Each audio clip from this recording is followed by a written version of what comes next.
Alors, que faire et ne surtout pas faire avec tes mains en crawl? Est-ce que tu dois positionner tes mains bien à plat et bien serrées? Ou peut-être est-ce que tu dois les mettre en forme de cuillère, comme une rame ou un moulin de bateau, tu sais, à l'ancienne?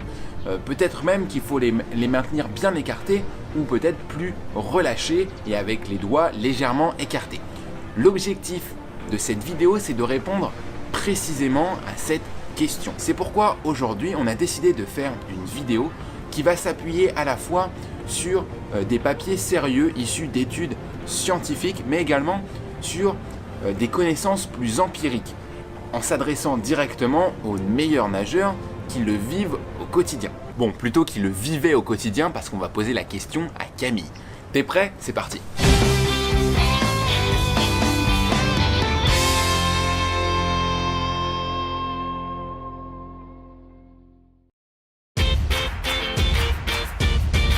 Et commençons par les fondamentaux. L'objectif en crawl est d'obtenir la plus grande surface de propulsion pour te permettre d'avoir suffisamment de résistance afin de te projeter vers l'avant. Ainsi, lors de la phase de traction, puis lors de la phase de poussée, tu dois nécessairement avoir la surface d'appui la plus grande possible. Et pour ça, non seulement tu vas appuyer avec les mains, mais également avec les avant-bras. Et comme l'eau est un élément liquide, tu n'as jamais la possibilité d'appuyer sur une surface qui est stable, comme par exemple en course à pied. Et c'est là l'une des plus grandes difficultés de la natation. C'est tout un art qu'on va tenter de te détailler juste ici. Alors comment positionner tes mains? On l'a vu, la cuillère bien à plat ou les doigts légèrement écartés. Voici ce qu'en dit la science. With ideal finger spacing, the forces a swimmer can exert are 53% greater than those produced with no finger spacing. What does it mean? Simplement, plus de 50%, plutôt exactement 53% de propulsion supplémentaire avec les doigts légèrement écartés plutôt qu'avec les mains serrées. Alors, qui est-ce qui nage avec les doigts serrés ici? Mettez-le moi en commentaire parce que c'est un conseil que j'ai retrouvé énormément sur internet et dans les différentes vidéos qu'on peut retrouver sur le web, que ce soit en francophonie ou dans le milieu anglophone. Alors oui, ça paraît peut-être logique pour notre cerveau d'avoir les mains bien serrées pour ne pas laisser passer l'eau entre les doigts. Et avoir les mains en cuillère, c'est peut-être encore pire parce que tu réduis encore davantage la surface d'appui. Alors il faut les mains légèrement écartées. Qu'est-ce que ça signifie? Quel écart je dois avoir? Toujours selon cette même étude, il est dit qu'il faudrait avoir les doigts entre 3 mm et 8 mm. Alors cela dépendrait du diamètre en fait de tes doigts, de l'épaisseur. Si tu as des gros doigts épais, tes mains seront plus écartées que si tu as les doigts très fins. Allez, il est temps d'aller poser la question à Camille et de savoir qu'est-ce qu'il faut faire lorsqu'on est un nageur de haut niveau. Est-ce qu'il faut garder les doigts légèrement écartés, serrés, la main ferme ou relâchée? Finalement, qu'est-ce qu'elle a découvert après de nombreuses années de pratique?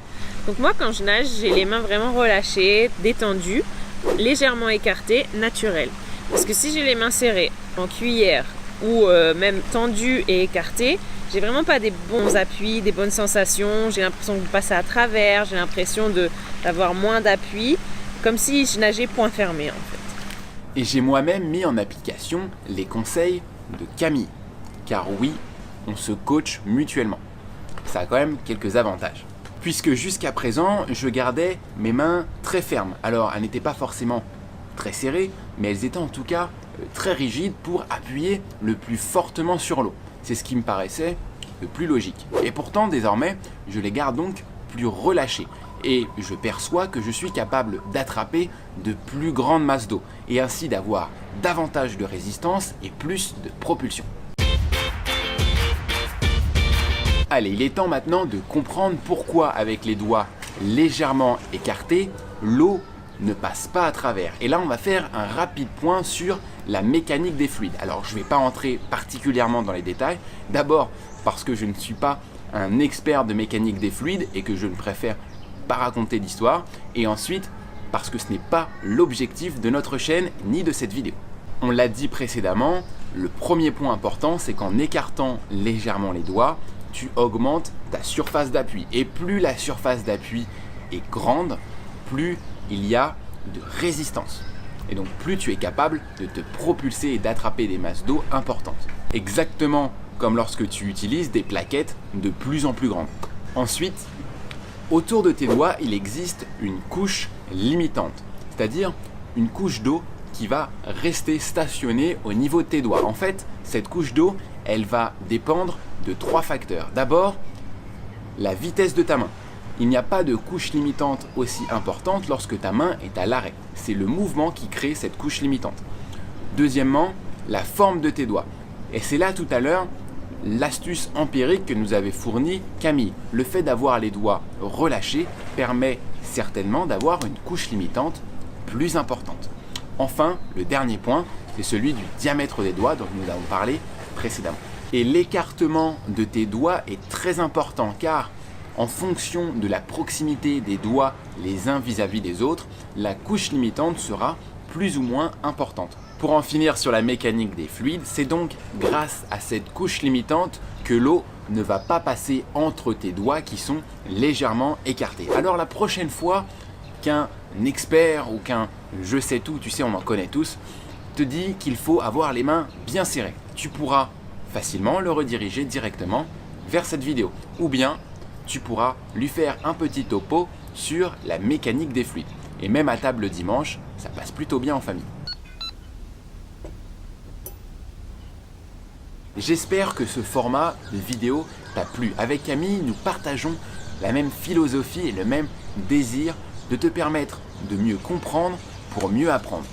Nous ne souhaitons pas traiter le sujet en surface comme tu peux le retrouver très facilement partout sur le net. Nous voulons aller un cran plus loin et c'est exactement ce que nous faisons avec nos programmes. Aujourd'hui, j'aimerais te permettre de découvrir un extrait gratuit de notre méthode Crawl 2.0. Tu peux cliquer juste en dessous pour le découvrir.